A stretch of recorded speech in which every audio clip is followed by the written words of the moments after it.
For New Zealand, the World Cup fairy tale is finally over in a manner that they really wouldn't have wanted coming into this final. A completely one-sided game in the end, Australia winning by 7 wickets. But they have so much to be proud of, starting with Brendan McCullum, the captain. The way they've played cricket throughout this tournament has captured the imagination of fans back home, fans all around the world. They were the neutrals' favourites before this final. And I don't think the manner of this defeat should detract from what's been an incredible 6 weeks for New Zealand cricket.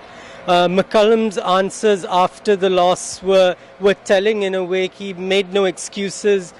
He refused to say anything that took attention away from Australia and the manner in which they'd won. And that's of immense credit to him and his team that they took defeat in that kind of spirit. You could obviously question the way they approached this game, especially McCullum himself, those 3 balls that he played, the manner in which he got out.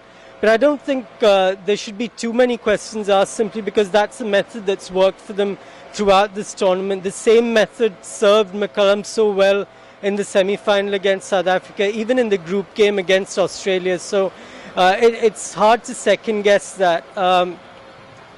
Like I said, 8 wins coming into this, the best World Cup that New Zealand have ever had. They were just found wanting by a much better side on the day. Australia were outstanding from ball 1, and I don't think there's any disgrace in that, being outplayed by a manifestly superior side.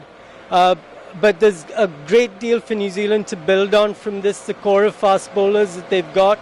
McCullum's leadership, he should be around for another couple of years at least. The batting of Kane Williamson tailed off a bit towards the end, but again there's plenty there. Martin Guptill had a great tournament, top scorer. So there's plenty to build on, and they'll be there or thereabouts in the next couple of tournaments for sure.